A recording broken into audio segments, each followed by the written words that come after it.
O interessante é que nós temos uma cultura, a maioria de nós que está aqui, se converteu em algum ambiente, 95% dos que estão aqui neste auditório, se converteu em algum ambiente protestante evangélico, alguma coisa dessa natureza, onde a ênfase é na confissão.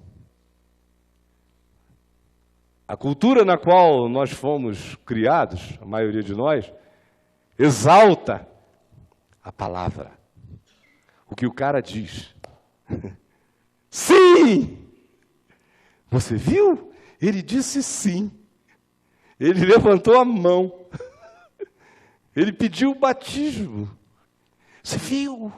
Ele tomou a ceia. Acho que ele está convertido. Aí eu disse, o que foi? Você não viu que ele pegou o pãozinho e o cálice? Aí você diz, ele está convertido. Tá. Você não viu ele cantando? Cantando.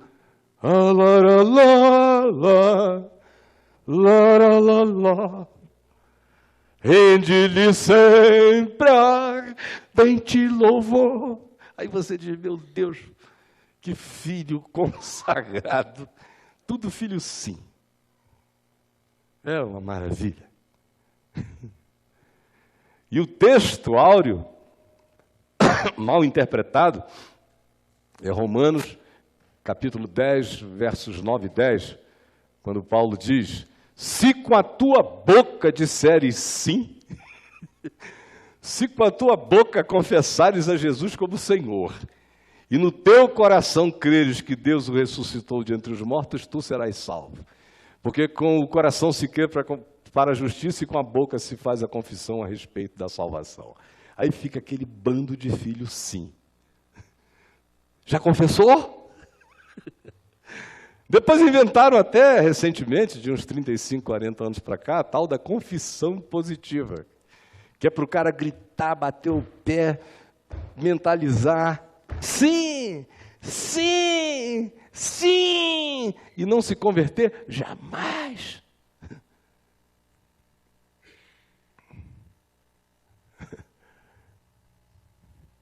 O filho não é o ideal de ninguém, de nenhum pai. O que Jesus está dizendo é, assim como não é o ideal de ninguém viver como um publicano, vivia no primeiro século, cobrando imposto em nome dos romanos, ainda colocando um overpricezinho para explorar o cidadão local palestino, ganhando uma grana nas rebarbas e deixando o povo todo irado, porque trabalhava para os opressores estrangeiros insaciáveis, os sanguessugas romanos. Esse era o publicano. E ainda metia a mão desbragadamente. Mas Jesus disse, eu não estou falando de um mundo ideal. Esse pessoal, assim como as prostitutas, não fazem parte de um mundo ideal. Nenhum de nós aqui queria ser filho de um publicano ou ser um publicano, embora muitos vivam assim. Mas fingem que não são. Ter filhas prostitutas também não é a vontade de ninguém aqui. Ninguém diz, poxa, deixa eu te contar uma bênção, minha filha mais nova, sabe aquela linda?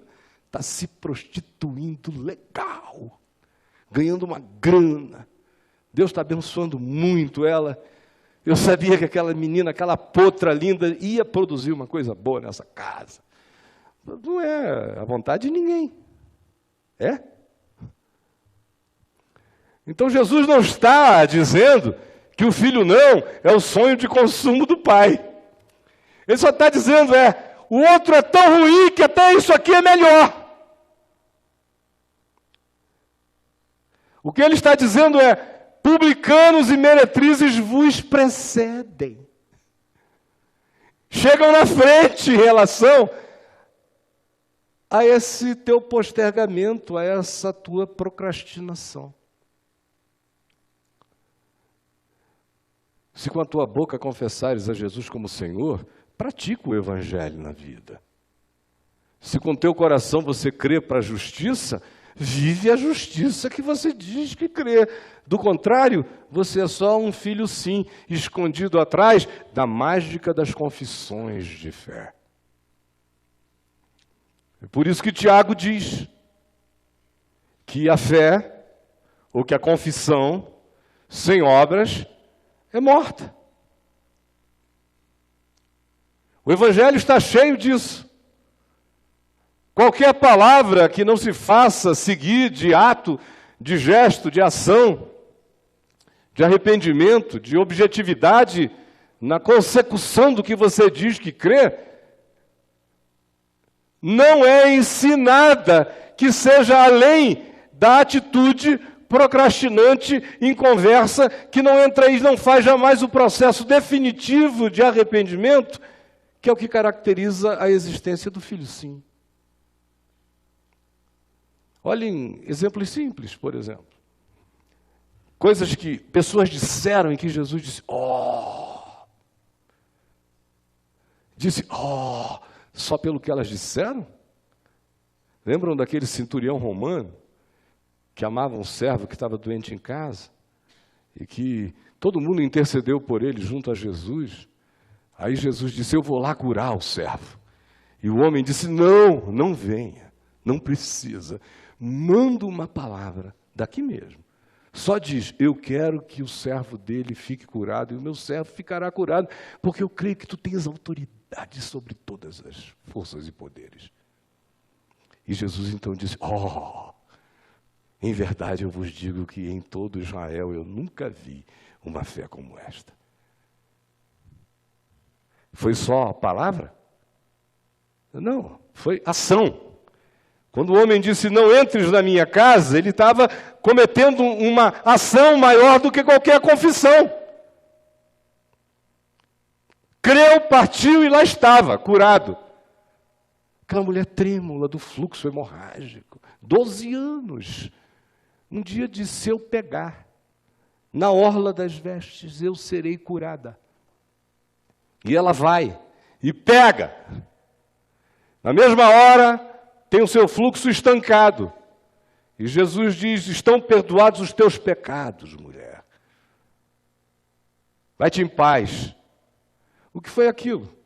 Foi só uma fala em algum lugar que não se fez acompanhar de movimento, de ação, de ato? Ao contrário. Tudo era ato, ação, movimento, vontade, realização, decisão, consecução. Qualquer outro que você veja. Pode olhar. Até Lázaro, coitado. Estava morto. Mas o que se diz a ele? Vem para fora! Até o morto que ouviu a voz tem que sair andando por lá de fora, ainda que esteja todo amarrado. Pés e mãos amarrados, mas o bicho vem. Tem uma parte que nunca não será tua. Nunca. É sempre minha, é sempre tua. Aquele que ouve, levante-se. Quem pode, faça. Senão, qualquer que seja a confissão, é apenas manifestação do Filho sim. Sem nenhum tipo de realização que enche a vida da objetividade, da obediência à vontade do Pai. Só há um caso no Novo Testamento em que o indivíduo é salvo pela confissão sem precisar fazer mais nada depois, porque não dava. Um daqueles malfeitores lá na cruz, não dava. O cara já estava pregado, aí olha para o lado e discerne. Olha o Filho de Deus aqui, entendeu tudo. E disse, lembra-te de mim quando vieres no teu reino. Jesus disse, hoje mesmo estarás comigo no paraíso. Porque se o cara tivesse mais 30 dias de vida, fosse descer dali, esperava-se dele que a confissão que ele fez redundasse em concreções, em frutuosidade. Só tem permissão para não frutificar na vida aquele que esteja partindo para a eternidade, que não tem a chance de ser frutuoso nas relações de manifestação da palavra do Evangelho, como palavra do Pai, na vida. Do contrário, se eu tenho vida, eu tenho que ir para a vinha. Eu tenho que fazer a vontade do meu Pai. Agora olha aqui para mim. O nosso treino religioso é todo treino para a produção de filhos sims. Porque a gente aprende a semelhança do filho sim, como é fácil não fazer dizendo sim, como é fácil não ir concordando, como é fácil ganhar tempo, comprar tempo consentindo,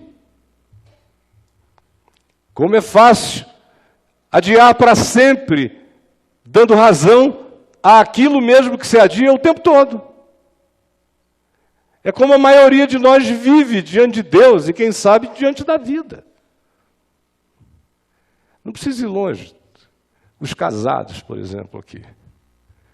As coisas que mais irritam num casamento não são justamente essas coisas. Do cônjuge que diz sim, tem razão, mas não muda nunca. E você não sabe nem o que faz, você só vai ficando culpado de ter razão. E tem alguns cônjuges que até se voltam contra aquele que eles admitem que tem razão. Só porque, tendo razão, pedem que a razão que admitidamente tem seja vivida, praticada, para melhoria de tudo. Mas serão acusados, depois de um tempo, de estarem pedindo que o que é racional, viável, objetivo e saudável seja feito. Porque o filho, sim, depois de um tempo, começa a se sentir injustiçado por ter dito tantas vezes sim, não ter feito nada, mas o pai está cobrando a ele alguma coisa. Nenhum dos dois é o ideal de filho, nem na casa da gente e nem no reino dos céus. Nenhuma dessas duas atitudes é uma atitude recomendável para a vida. Jesus só está dizendo que entre uma e outra, ele diz, eu prefiro a meretriz, o publicano, eu prefiro esse outro aqui, porque pelo menos você encontrá-lo lá, no lugar, seja com algum tempo de atraso, mas você o verá lá. Mas nenhuma das duas é recomendável.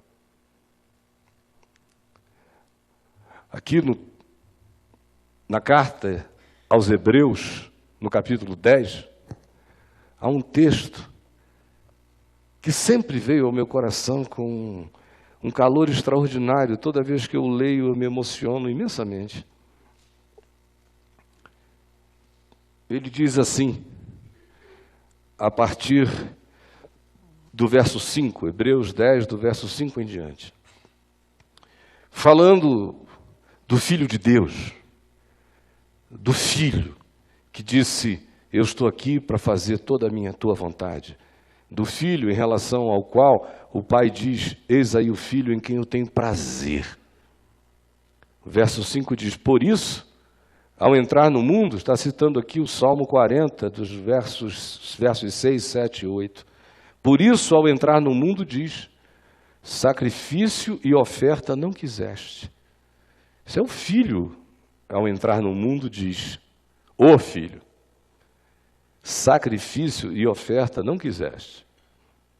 Ou seja, a noção é clara de que não é rito, não é encenação, não é faz de conta. Sacrifício e oferta não pediste, não quiseste. Antes, corpo me formaste. É tão mais fácil, de vez em quando, fazer uma encenação do lado de fora, do que dizer, não tenho sacrifícios a oferecer, mas eu tenho um corpo para viver. Não é confissão, sacrificialidade, rito, demonstração episódica, não. Tu me deste um corpo para eu encarnar no espaço-tempo a tua vontade.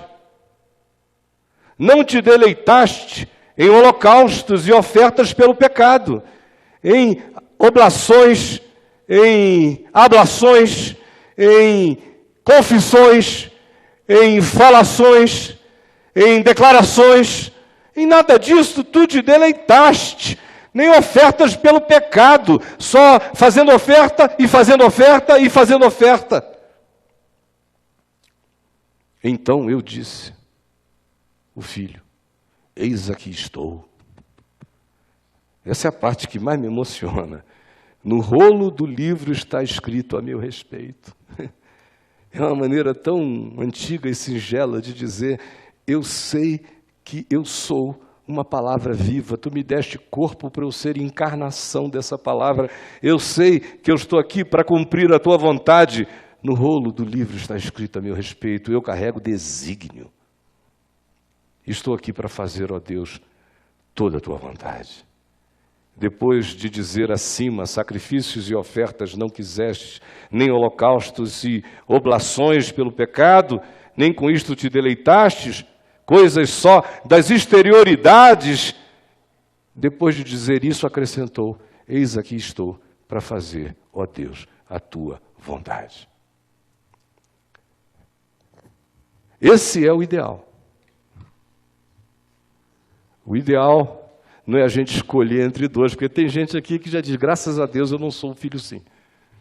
Eu sou a meretrizinha, mas eu chego antes. Sou esse canalha governamental, safado. Por isso que eu nem participo muito nas coisas lá. Mas na hora que precisa eu chego junto. Meu Deus, é muito auto-engano no que a gente vive. Eu já encontrei gente se jactando, dizendo, graças a Deus eu não sou como eles, os filhos sims, que falam e não fazem. Eu não falo nada, não prometo nada, não gosto de nada, mas de vez em quando eu chego junto. Essa é a vitória do cara. Ai. Jesus não nos chamou nem para uma coisa nem para outra, ele só disse dos males o menor, mas não nivele a vida por dos males o menor. Em sendo desgraçadamente assim, é melhor todavia ser um filho não que se arrepende e chega, do que ser o que diz sim, sim e não vai a lugar nenhum. Mas a vontade dele não é esta. Mas entre um e outro, Jesus diz, a vontade do Pai é que você diga, eis que eu estou aqui. Tu me deste corpo, tu me deste vida, tu me deste capacidade, eu tenho a palavra, eu sei que o Evangelho é escrito a meu respeito. A boa nova é sobre mim. Se é para mim, é sobre mim. Se é para mim, é sobre mim. A maioria de nós quer uma boa nova que seja para nós, mas que não seja acerca de nós. Quem somos nós? Quem sabe, ouvindo uma palavra tão simples como essa, a gente se converta da nossa eterna procrastinação. Ou a gente vença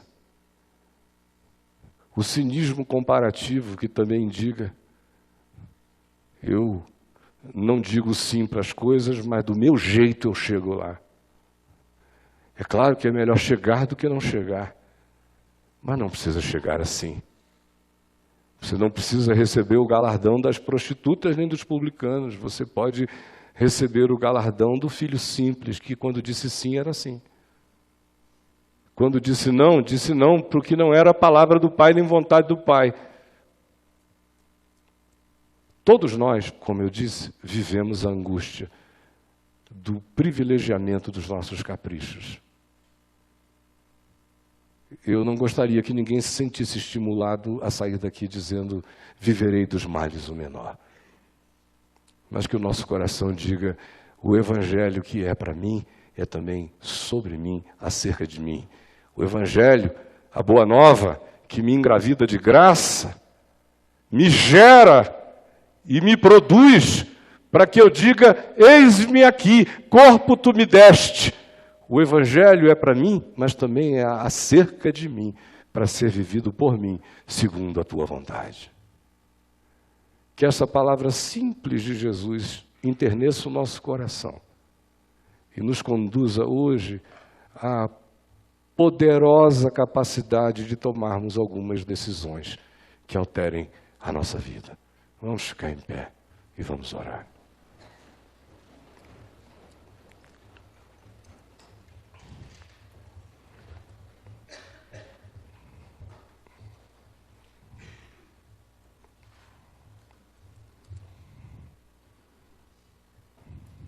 Pai, nós todos somos grandes procrastinadores em relação à Tua vontade. Os melhores entre nós são os que dizem não e depois se arrependem e vão. Mas é tão raro encontrar um coração que diga sim sendo sim e que tenha prazer de dizer: Tu me fizeste para que eu viva a Tua vontade. Por Tua misericórdia, instila isto em mim, porque eu estou ficando velho e ainda encontro lugar para procrastinações dentro de mim, para adiamentos. Eu ainda quero muito um evangelho em meu favor e que não me coloque como um favor de Deus à vida. Por favor, eu te imploro, que a simplicidade do reino de Deus entre no nosso coração, no nosso entendimento, e que a gente não tente lutar contra o óbvio da Tua palavra. E, por favor, eu quero vencer as minhas diplomacias falsas, as minhas confissões sem consequência. Eu quero vencer a minha capacidade de dizer amém e não encarnar, e não levantar, e não ir, e não fazer. De concordar contra mim mesmo, porque bem-aventurado é o homem que não se condena naquilo que aprova. Por favor, e salva-me também de ser renitente, chato contra a graça, casmurro, mal-humorado em relação à Tua bondade, tendo o compromisso de primeiro dizer não, para depois, enfim, quem sabe, entender e ir. Mas entre as duas feiuras, salva-nos daquela que não vai nunca e que não chega jamais. O que nós queremos mesmo é ouvir o Teu rogo, o Teu apelo de Pai para nós, que diz: rogo-vos, pois, como filhos amados. Rogo-vos, pois, por causa da multidão das misericórdias e da graça, que ofereçais os vossos corpos, que digais: eis-me aqui, corpo tu me deste para fazer a Tua vontade. Oferecendo os nossos corpos como um sacrifício vivo, santo e agradável a Deus, que é o culto racional, que é a inteligência de deduzir que tão grande amor quer provocar em nós ações objetivas de obediência simples, de prática normal do Evangelho e de graça, sabendo que o Teu serviço não acontece entre holocaustos e nem entre ritos. O Teu serviço é cuidado uns dos outros. O Teu serviço na vida e a obediência que facilita a existência do próximo. A Tua obediência na vida é a alegria do Evangelho sendo vivida, encaminhando-nos num caminho de vida e facilitando a existência de todos à nossa volta. O verdadeiro sim é aquele que nos põe a caminho e que nos faz limpar videiras, como filhos do agricultor, buscando fruto limpo, novo e doce na árvore da vida todo dia. Ajuda-nos a entendermos as imagens do Espírito do Evangelho, para que nos arrependamos e nos convertamos e sejamos encontrados na produtividade de quem se entregou com alegria, dizendo: cumpra-se em mim a Tua vontade. Em todas as áreas da nossa vida, ajuda-nos a vermos o Evangelho crescer em nós. É o que eu te peço, em nome de Jesus. Amém.